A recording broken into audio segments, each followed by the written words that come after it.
Hi Pisces, welcome to your mid-September 2022 General Tarot Update. It's Raina here. Well, I had to start over again because I got one of those cards.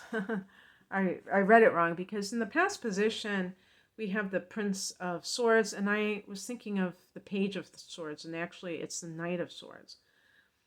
And if you look at this depiction of it, it almost looks like kind of a devil or something, but I think it's supposed to be fire because I think, since this is a knight, I think they're supposed to be fire, usually, meaning kind of that passion, the mode of passion of the when you're younger.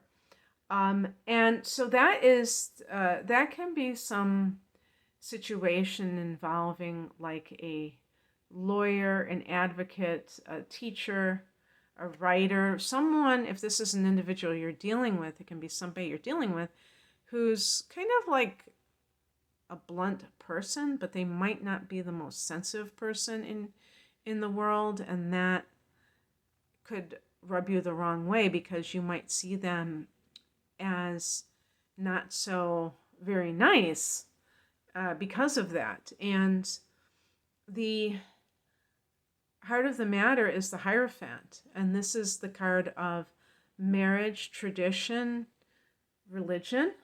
So let's say that you're with this type of Knight of Swords individual, and if they're a sign, they might be like a Gemini, Libra, or Aquarius. I would say particularly a Gemini out of the three of those in terms of like rough communication, because Libra tends to be quite polished and Aquarius is usually above the fray. So I would say more of the Gemini type of person. It might not be their sun sign. And you perceive that as being insensitive and it causes problems. This can also be your growth within a relationship. Within a marriage, you're questioning if you're staying in the marriage because of you're the only, all your relatives have never been divorced, or your religion, because the Hierophant can be religion, says that God hates divorce and things like that. You may be questioning that, and that's what the Knight of Swords is all about, is being kind of very independent in your way that you think, outspoken. If prior to that you were very willing to go along with the program. And the higher message is the Nine of Cups, which is a card of wish fulfillment. So this is kind of like a... Okay, my camera just shut off on me, because I didn't have enough juice on my phone. So I'm just going to continue with this, and hopefully I made my point. The card that crosses you is the Princess of Swords, the Page of Swords. And this can be a situation with, paranoia, that kind of thing, that you may feel like something, even, here's another thing. Maybe you have met, the Hierophant can be Taurus. Maybe this is a person who's a Taurus. The Prince of Swords could be an air sign that you get along with, and maybe you're even thinking marriage now, or joining forces like that. Nine of Cups can be the feeling that you have, but the Page of Swords, that feeling of paranoia, something is too good. The other shoe is about to drop. Those can be extremely self-defeating thoughts. If every time something good happens, you question it, Pisces, you think that means something bad is certainly on its way. So you have to be able to navigate your life when things are going well and welcome them in, rather than feeling that, oh my God, what's going to happen next? What's coming in is the nine of torches or wands. This is a card you can see. It looks like a fence of boundaries. So this can be true for anything, even a very good relationship. You can have boundaries. You can, have things that make you feel safe within a relationship.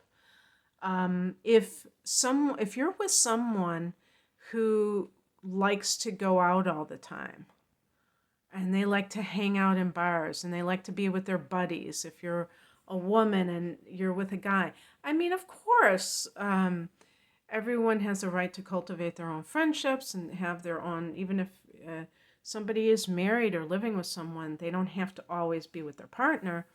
But if that person is always doing it, that Page of Swords may not be far off the mark. That feeling that the Page of Swords brings up in you, that feeling of paranoia or suspicion, is not, bizarre. So maybe you have to let that person know what's inside of your head. I was reading about Pisces being secretive, and I was thinking, gosh, I always thought that it was Scorpio, but I realized it's all the water signs, that they can sometimes be emotional, but still not share their emotions, their true emotions, with others. And if you engage in that type of behavior, it makes it less likely for you to get your needs met, right?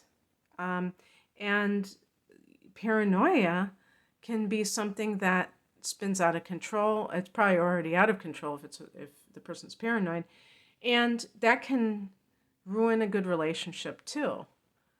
You may have to share your feelings, what your expectations are, but if you are thinking of getting married or the equivalent, then you definitely have to talk about things that are, that you would like some kind of change in behavior, because you can't just expect it to miraculously happen randomly. And the outcome is the Ten of Cups. This is happily ever after. Isn't it interesting that they have the sun as this kind of like an amethyst color, which is like kind of that higher vibe? And who wouldn't want a relationship or marriage? The Ten of Cups can actually be marriage, family, good family life. Who wouldn't want a higher version of that? So that is a possibility. I think that Nine of Cups, and everything is possible for you if you are aligning yourself with it, Pisces. If you are investing in things that they're supportive of your needs. Okay, that's what I have for you. I hope that this resonates. If you would like a private reading, the link is below. Take care. Bye.